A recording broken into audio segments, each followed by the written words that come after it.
America इतना बड़ा धोखा खा रहा है ना, तो हिंदुस्तान आज तक पाकिस्तान को कभी भी अपने अंडर में कर सकता था।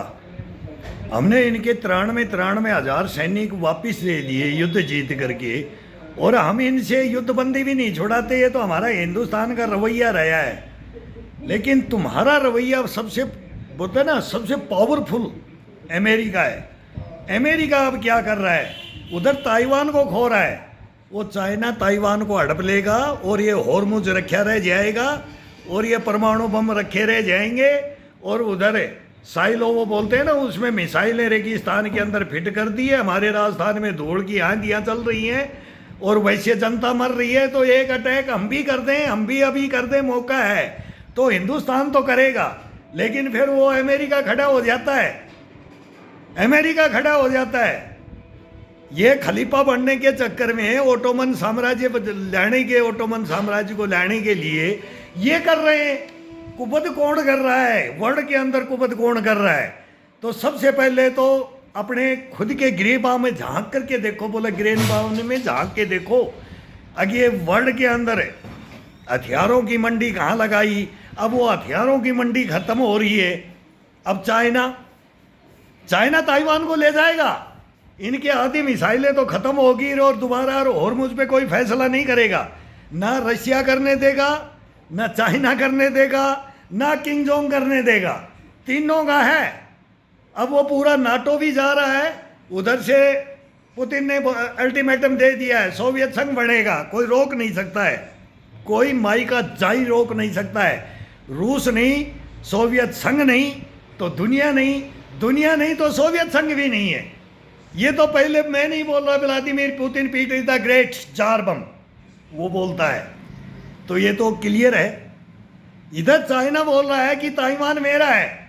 इसको माई का जाई कोई रोक नहीं सकता है, कोई नहीं रोक सकता है। केवल हिंदुस्तान क्वाड बनाया था। तो ये क्यों बनाया था क्वाड? अमेरिका ने सोच समझ के क्वाड बनाया था। लेकिन टैरिफ लगा करके हिंदुस्तान के ऊपर, अरे हिंदुस्तान को क्या सांप सफेरों का देश बोलते थे ना, कभी इसको डेड इकोनॉमी बोलते हैं ना। अमेरिका तो हमारे को धो करके रख दिया पूरा दुनिया के अंदर। क्या कर दिया? आज तेल खरीदेगा, आज नहीं खरीदेगा। लड़ाई तो वहाँ चल रही है। अमेरिका घेटी हमारी पकड़ रहा है। जैसे हमारे मीर जाफर और जयचंद है ना, इन वर्दियों को इनको उतरवाते हैं ना, ऐसे ही उतरता है ये ताज। ये हमारा भी उतारा है। ये हमारे ही भेड़िए बैठे हैं, मीर जाफर और जयचंद बैठे हैं ना सेनाओं में, ये अफसर बैठे हैं। ये अगर युद्ध हिंदुस्तान का हो गया ना, तो मैं बोलता हूँ पहला मिसाइल किधर, ये वापिस उल्टा मुंह कर देंगे। जैसे इन वर्दियों को कंधे पे लिया, हिंदुस्तान को ऐसे कंधे पे नहीं लाते। इस सेना के अंदर गद्दार बैठे हुए हैं, मीर जाफर और जयचंद लुटेरे, लुटेरे कसाई बैठे हैं, कसाई हिंदुस्तान की सेनाओं के अंदर। प्रूफ लेना है, प्रूफ के साथ देंगे, ऐसे नहीं, प्रूफ के साथ देंगे। गलत कभी नहीं बोलेंगे। हिंदुस्तान के सैनिक हैं, इस मिट्टी की रक्षा करने के लिए जाते हैं, इस मातृभूमि की। चारों धर्मों को साक्षी मान करके हवा आग पानी पे चलने की कसमें खाते हैं यारो। हम भी 65 साल ले ली, सारे युद्ध जीत लिए, लड़ लिए, हार भी लिए। लेकिन हारी है गवर्नमेंट, हारे हैं प्रधानमंत्री, राष्ट्रपति, गृह मंत्री, रक्षा मंत्री। हम नहीं हारे हैं, सेना के जवान कभी नहीं हारेंगे। लेकिन हराने वाले हमारे मीर जाफर और जयचंद हिंदुस्तान के अंदर बैठे हैं, इनको रोक लो। बहुत जबरदस्त मौका है। उधर किंग जोंग बैठा है, नहीं बोल रहा है। ईरान के ऊपर एक दफा अटैक हो जाए और करना पड़ेगा। फंस चुका है अमेरिका, गर्दन को फंसा लिया है, खुद फांसी का फंदा तैयार किया है अमेरिका ने। नहीं तो पहले चाइना को लेना था, इसके बाद में बात होती कि अब दूसरा नंबर किसका आएगा। फिर वो ग्रीनलैंड और क्यूबार वो ले लेने दे, कितने देश लेना है वो ले लेना। अब कौन लेगा? अब चाइना लेगा एक, रूस लेगा, अमेरिका लेगा, किंग जोंग लेगा, हिंदुस्तान लेगा। ये लेंगे 100%, हम भी लेंगे। लेकिन ये हमारे वालों को देख लो, कभी ये हमारे को ना खोदे, ना खोदें। पहले भी, अब चाइना तो किसी का पहले से ही घूमा भी है। हिंदुस्तान को उसने ले रखा, तिब्बत को उसने ले लिया, हांगकॉन्ग, ये तिब्बत सब ये गुलाम है इनके। अब ये फिलीपींस पे भी करेगा और ताइवान पे भी करेगा। और सबको अंडर अंडर कमांड कर लेगा ये। अमेरिका का ताज नहीं रहेगा, बादशाह इतना लंबा नहीं रहता है। सेकंड वर्ल्ड वार में हिरोशिमा नागासाकी करके और बीच में आकर के बोला, वो तो पर्ल हार्बर का वो था। आगे जापान ने गलती किया कि जापान ने नसीहत दी कि क्या हुआ और क्या नहीं हुआ, वो तो इतिहास है। लेकिन उसके बाद में पहला ही परमाणु बम था, अब परमाणु बम सबके तैयार है और चाइना किसी को पूछ नहीं रहा, चाइना का कोई बाका नहीं कर रहा और उसके ऊपर जा कर के कोई ध्यान नहीं दे रहा है। और वो दुनिया को मारने के लिए वो मिसाइल और वो बारूद बना करके बोलते हैं ना रॉकेट फोर्स और क्या क्या बना रखा है।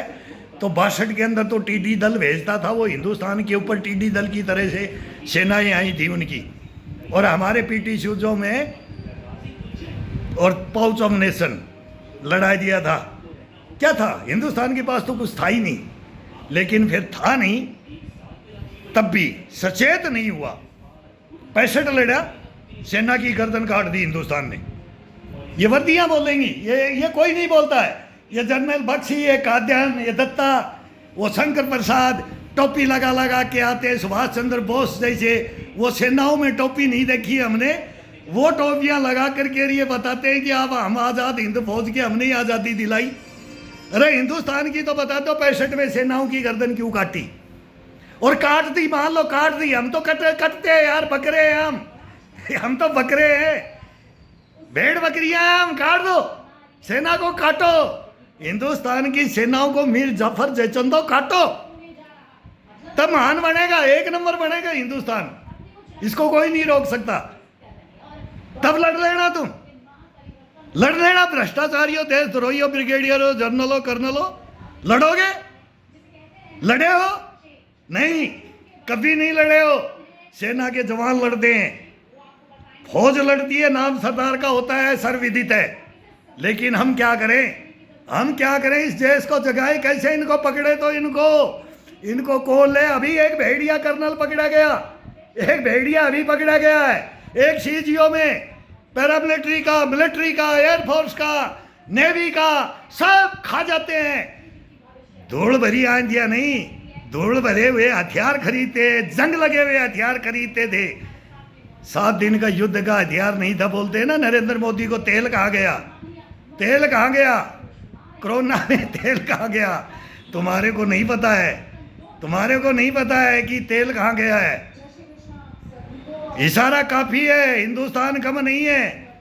ऐसे ऐसे हथियार बना रहा है ना, जो हथियार बनाएगा, जो ताकत बनाएगा, जो पावर बनाएगा, वो दुनिया पर राज करेगा, ये सर्वविदित है और पहले भी हुआ है।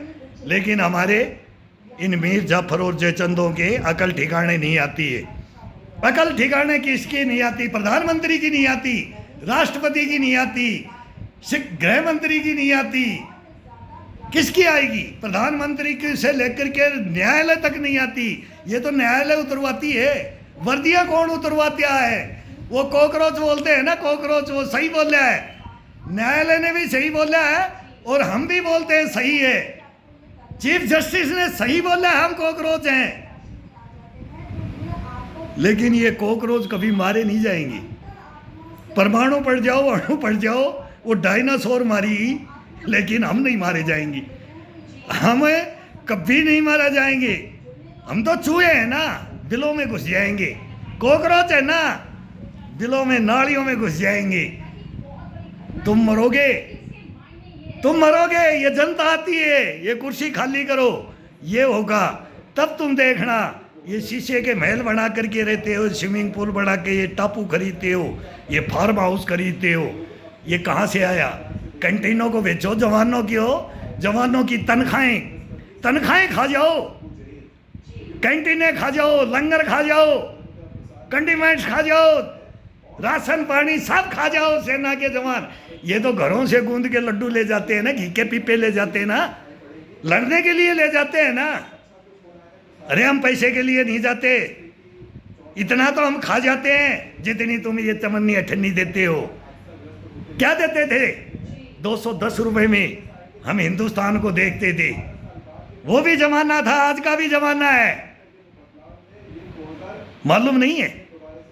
65 में मार दिया फौज को, 71 में मानेक शाह साहब बोलता है कि इंदिरा गांधी बुलाती है, बोलते हैं कि बोला 7वां बेड़ा अमेरिका ने भेज दिया। आज अमेरिका बात कर रहा है वो 7वां बेड़ा भेज करके, अब वो हमारे पास भेज रहा है ताजमहल देख के आ जा, कलकत्ता देख के आ जा, विदेश मंत्री, रक्षा मंत्री, वो भेज रहा है टैरिफ लगा करके। और फिर बोलते हैं कि कितना 150 साल हो गया उनका कि कब से आज़ाद हुआ अमेरिका, और अब बोलता है मोदी एक नंबर, मोदी एक नंबर, हिंदुस्तान एक नंबर। मैं वहाँ से करता हूँ, हमारे दिलों में के अंदर रशिया है, कभी नहीं हो सकता, अमेरिका कभी नहीं हो सकता। धोखेबाज, दगेबाज, दगाबाज, इस दुनिया को अशांति के रास्ते पे ले जाने वाला अमेरिका, यह हथियारों की मंडी वर्ल्ड में लगाने वाला अमेरिका, ये युद्धों में झोंकने वाला अमेरिका, ये पालने वाला और मारने वाला अमेरिका। अब ये पाले हैं तो मारना भी पड़ेगा, लेकिन मारोगे किसको? अब किसको मारोगे? अब तुम मरोगे। खुद अपने पैर पे कुल्हाड़ी मारी है अमेरिका ने, अब अमेरिका बच नहीं सकता है, कभी नहीं बच सकता है। ताज इतना ही रहता है, अलेक्जेंड्रिया सिकंदरिया गया, चंगेज खा गया, वर्ल्ड जीतने के लिए मुसोलिनी, नेपोलियन बोनापार्ट चले गए गोरी गजनवी अब्दाली लूटने वाले गए। ये लूट खसोट का सोता है, ये तेल का खेल है, तेल का खेल भी नहीं तो बोला ये परमाणु रखेगा और ये नहीं रखेगा। तो ये पाकिस्तान क्यों रख रहा है, ये इजराइल क्यों रख रहा है, ईरान क्यों नहीं रख सकता? किंग जोंग रख दिया तो उसको कोई हाथ नहीं लगा पा रहा है। चाइना ने सबसे पहले रख दिया, रूस और अमेरिका के पास ही, अमेरिका फर्स्ट था, हिरोशिमा नागासाकी बनाते ही रशिया ने बना लिया। ब्रिटेन है, फ्रांस है, हिंदुस्तान भी है। अब हिंदुस्तान को हाइड्रोजन बम है, बना तो क्या है, लेकिन अब हमारा भी, मोदी जी ददीच बोलता हूँ मैं, ददीच 100 साल हो जाएंगे ना, 100 साल। अभी ताज चाइना पहन रहा है, इसके बाद में हमारा, कल भी डोभाल साहब ने भी बोला है ना, रशिया के अंदर तो रूस, अफगानिस्तान, महाभारत में सुना होगा गांधारी का, गंधार नरेश, शकुनी मामा शकुनी, अरे हम तो हैं ही। ईरान भी हमारा है, शिव की पूजा करते हैं, वो मेरे से बात करते हैं कि ईरानी अभी पता नहीं क्यों डर करके बात नहीं कर रहे कि भाई उनका बंद है, कि वो बोलता इशारों से, समझता नहीं है, लेकिन मैं बोलता हूँ, बोले हम एक है। तो ये हमारा तो ईरान भी है, हमारा तो फिलिस्तीन भी है, हमारा तो इजराइल भी है, हमारा तो किंग जोंग भी है, हमारा तो रूस भी है, और हमारे तो यूरोप के भी हैं और अरब के भी हैं। अब जितना हिंदुस्तान के साथ में है, अब एक ताज्जुब करोगे, इतने मेडल किसी प्रधानमंत्री को आज तक मिले हो तो दुनिया में, तो क्यों दे रहा है, क्यों दे रहा है दुनिया, क्यों दे रहा है? नरेंद्र मोदी को क्यों हार पहना रहा है? ये बचाने वाला, न हमने युद्ध लड़ा कभी, न हमने किसी का बुरा किया, न किसी की जमीन को कब्जा किया। भगवान राम भी श्रीलंका को जीत के विभीषण को राज देख करके फिर राजा बना दिया, तो वो नहीं लेता है, हिंदुस्तान नहीं लेता है कभी। हिंदुस्तान को खा गई, इसारी व्रत को खा गई। अब ये गजबे हिंद मांगने लग गया पाकिस्तान, और पाकिस्तान की तरफ आ जाता है अमेरिका, चाइना, वो तुर्की है, वो ओटोमन साम्राज्य लेने वाला, वो बोलता है मैं ही हूँ तो तनखामन वही रजिया गुंडों में फंस गई, रजिया बोले गुंडों में फंस गई, अब गुंडों में फंस चुके, अमेरिका फंस चुका है। अमेरिका को निकलने के लिए रास्ता ढूंढ रहा है। वो अपनी मनमर्जी का स्टेटमेंट देते लास्ट तक अब आ गया ना। अब एक झटका होता है, कभी बंदर अब्बास पे होता है, तो कभी हॉर्मुज पे होता है, कभी बोले तेहरान पे करेंगे, और फिर वो अभी मैं तो ये बोलता हूँ कि हिजबुल्लाह और हमास और होती और ये ईरान एक साथ करना चाहिए था। इन्हें बहुत बड़ी गलती यहाँ कर रहे हैं। इनको ये है कि उनको बदनाम या अमेरिका को बदनाम किया जाए, अमेरिका पहले अटैक किया। अरे वो उसका कुछ नहीं है भाई, वो महाशक्ति है।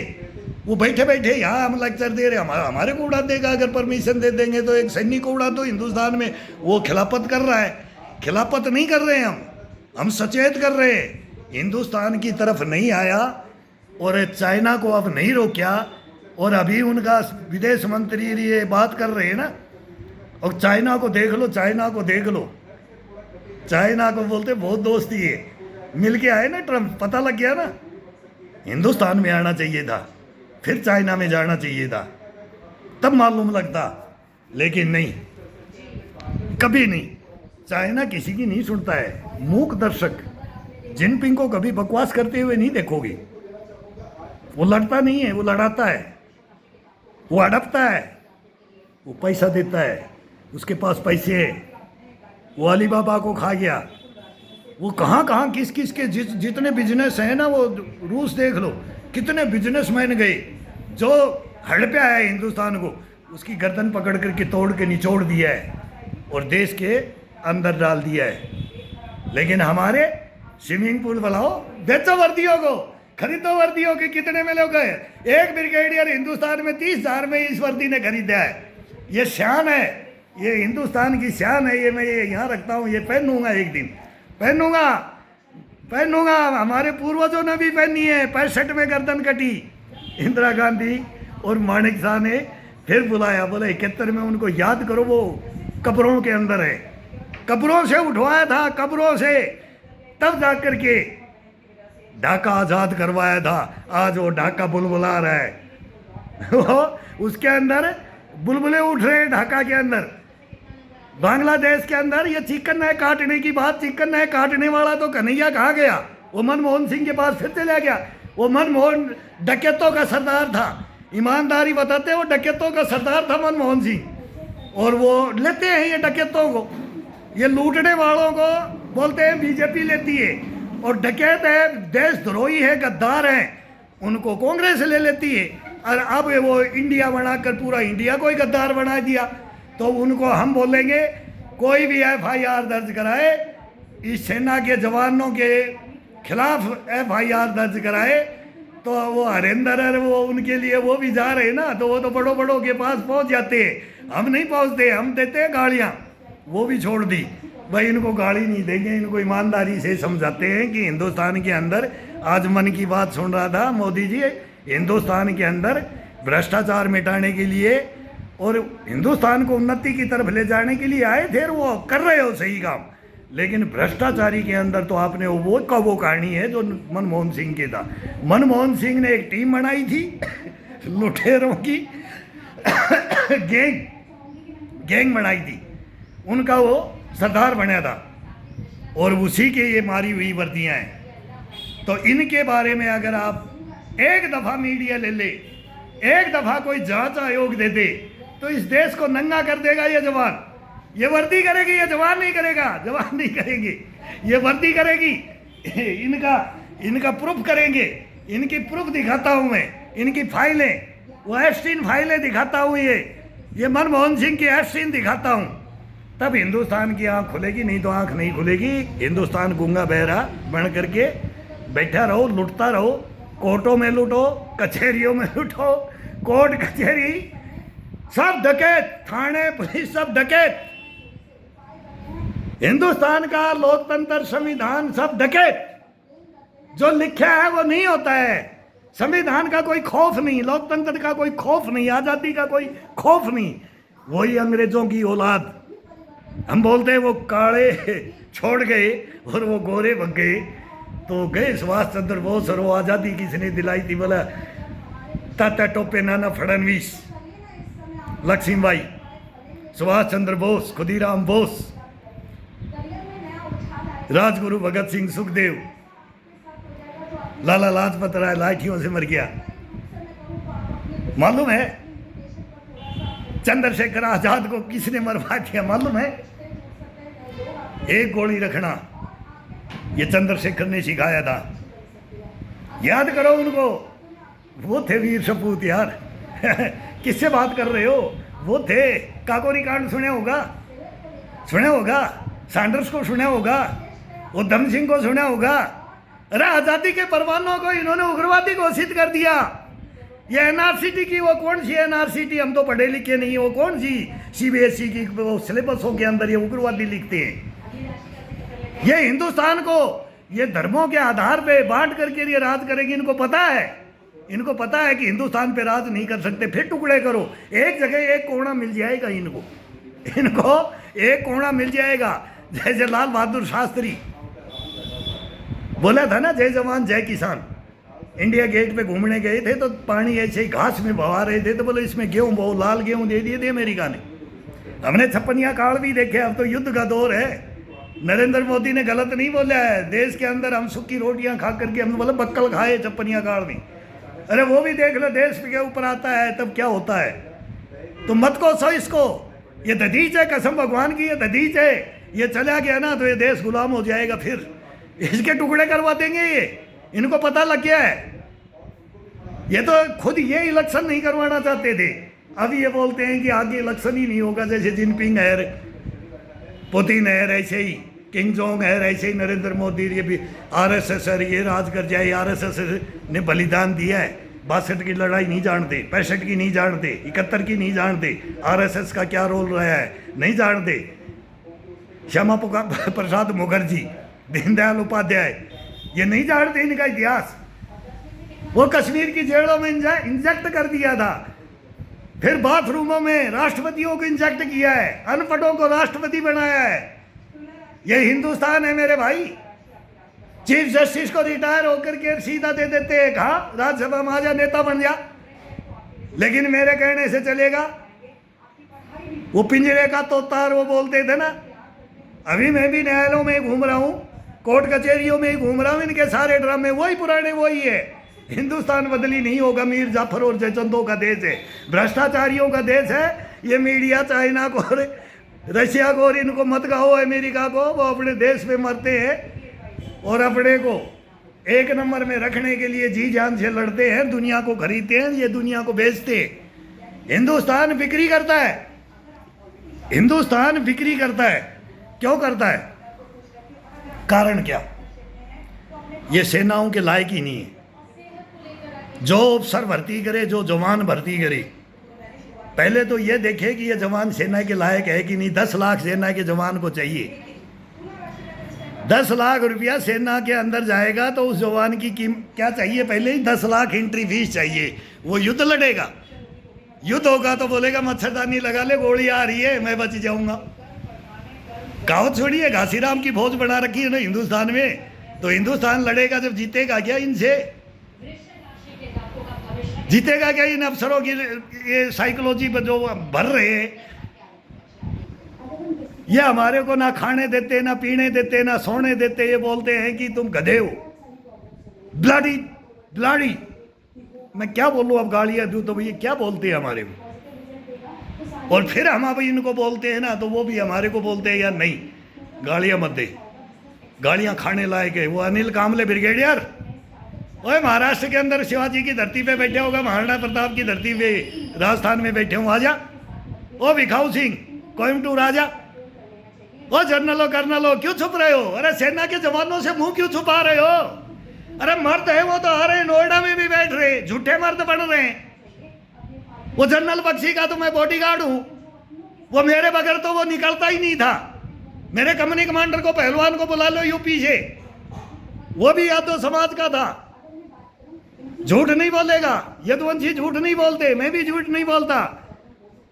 अरे कभी बोला है अहीरों के बारे में किसी सेना के जवानों ने, किसी अफसरों ने बोला है? जवान तो बोले किस खेत की मूड़ी है, तुम समझते ही नहीं हो।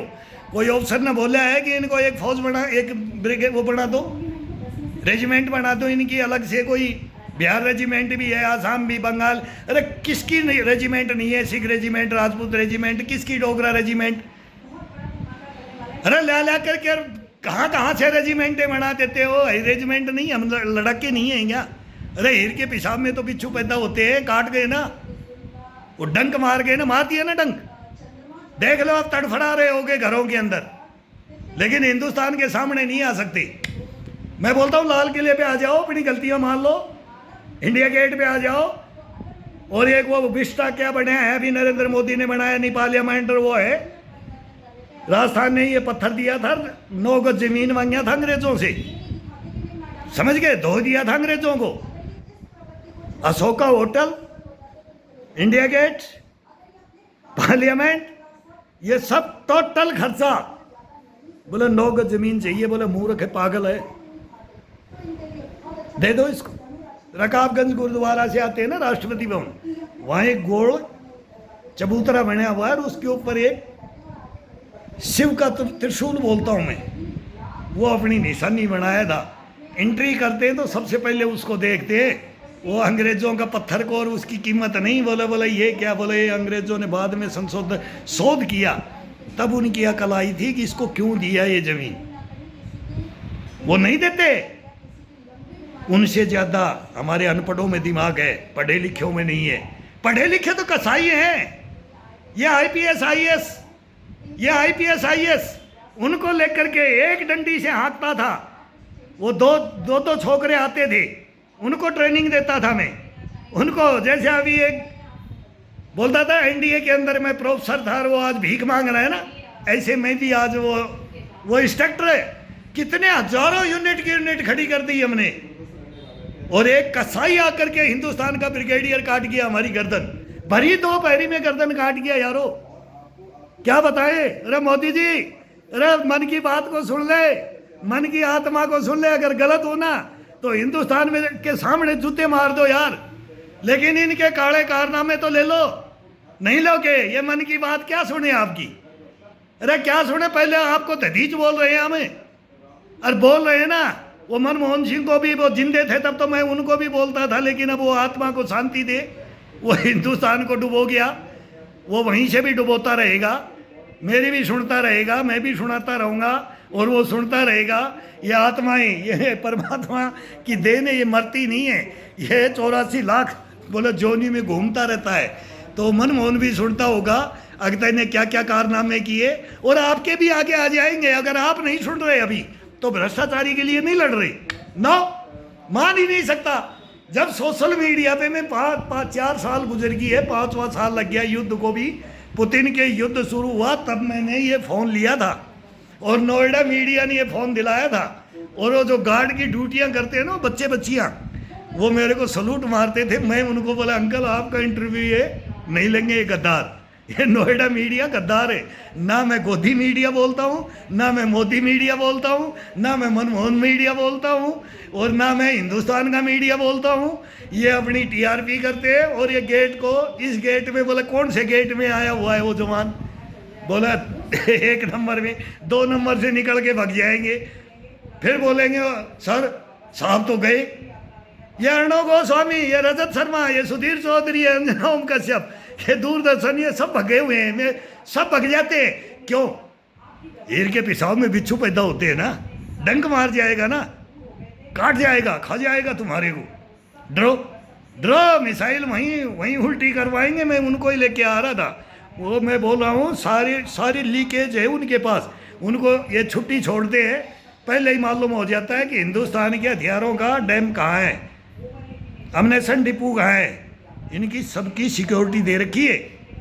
वो मेरे को बोल रहे हैं नरेंद्र मोदी को मार दे पाकिस्तान से, मेरे को बोल रहे हैं, मैंने दे दिया आईबी, सीबीआई, ईडी, एसआईटी, कोई भी आओ, इस फ़ोन को चेक कर लो। मेरे को फ़ोन नहीं चलाना आता, इसको निकाल करके भाई ये झूठ बोल रहा है कि गलत बोल रहा है कि क्या बकवास है, फैकोलॉजी है कि सेना का है भी कि नहीं है, 25 साल ये लड़ा भी है कि नहीं लड़ा है, पंजाब लड़ा है कि नहीं, आज़ाद लड़ा है कि नहीं, कश्मीर लड़ा है कि नहीं, माओवादियों से लड़ा है कि नहीं, किस ग्राउंड में मारा गया, किस जंगलों में मारा गया। तुम्हारे को कोई मतलब नहीं है सेना से। सेनाओं को गाली मत दो, बदतमीजी मत करो, सच सुन लो। सच कभी तुम सुनोगे नहीं, क्यों? सच बताएंगे तो तुम्हारी पोल खुल जाती है।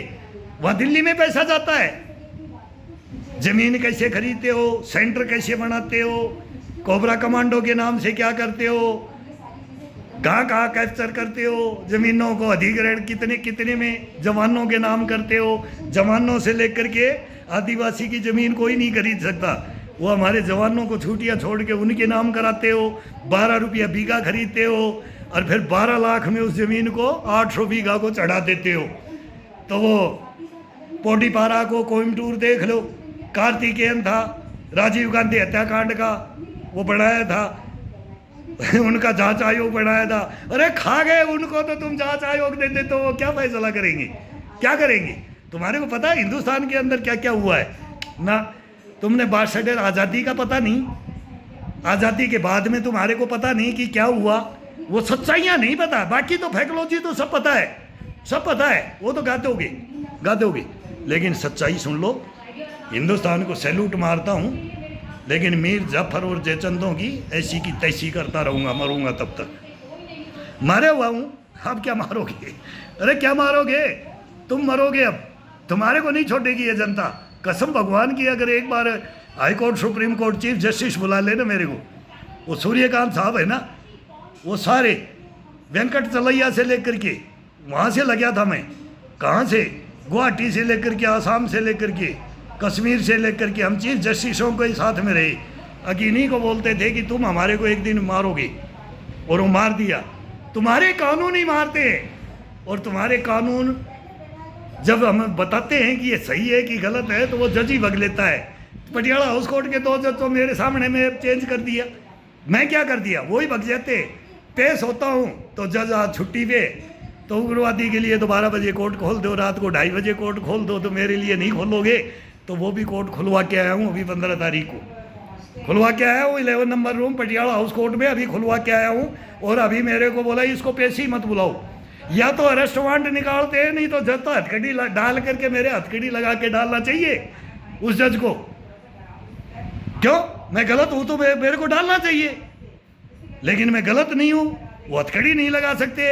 ये चोर है, इनके कमरे रूम भरे हुए, नोटों की बोरियां भरी जलती है तो इनकी पोल खुलती है। महाभियोग की बात करते, रिजाइन करके विदेशों में भगा देंगे, नहीं तो उसको मिनिस्टर वो बना देंगे, MP MLA का दर्जा दे देंगे, फिर इनका बाल भी बाका कोई नहीं कर सकता। तो हिंदुस्तान रोता रहे और हम गाना गाते रहेंगे, हम गाते रहेंगे, लेकिन सच्चाइयाँ बताते रहेंगे, बताते रहेंगे। जय हिंद।